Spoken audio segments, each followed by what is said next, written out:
до 2016 година имаше запослено около 40 човека.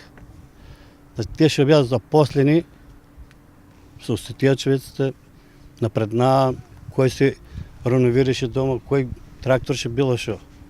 Го штопира руднико и ти остана дома незапослени. Значи, не знам дек да фатат и они. Търсят по български пасоши, само и само да излезат от що няма животна средина от тия две села. И може да кажем свободно на новинарто да направят добра статистика в селото, колко народ има до сега излезе. От що няма живот. Значи няма животна средина. И затова ние сите сме за руднико. За да не ни бегат на странство. И аз со земјоделие учих 2 деца на факултет. Знам ка се уче, знам колку се искарове и што се искарува од земјоделие и ка се живее. Ништо не е загарантирано. Мислам, ако се отворат ава, децата нема да бегат на странство, нема да одат. Моето дете има завршен рударски факултет и не сакам да просперира во чужда држава. Сакам тука да останат децата да учат. Затоа што џаба ние, нашиот народ, сите деца што се сите учени деца со факултет сите ни избегаа.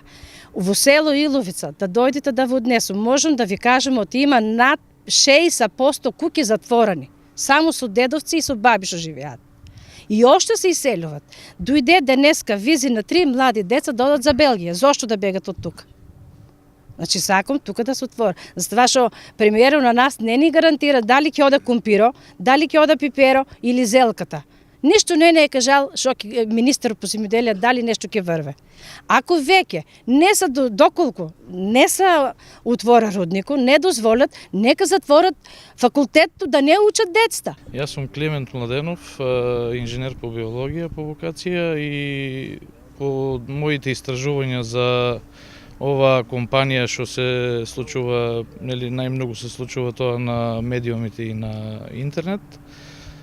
Студиите за заштита на животната средина укажуваат на тоа дека компанијата си ги има изработено тие студии и тоа нема да има влијание на животната средина, дури ќе ги подобрат условите за наводнување Иловица, што ќе се заштитуваат реките, животниот свет, видовите ќе се заштитат сите, ќе се направат детални истражувања за сите видови, да нема влијание рудникот врз населението, да нема влијание како првично и мислам дека рудникот треба да почне со работа.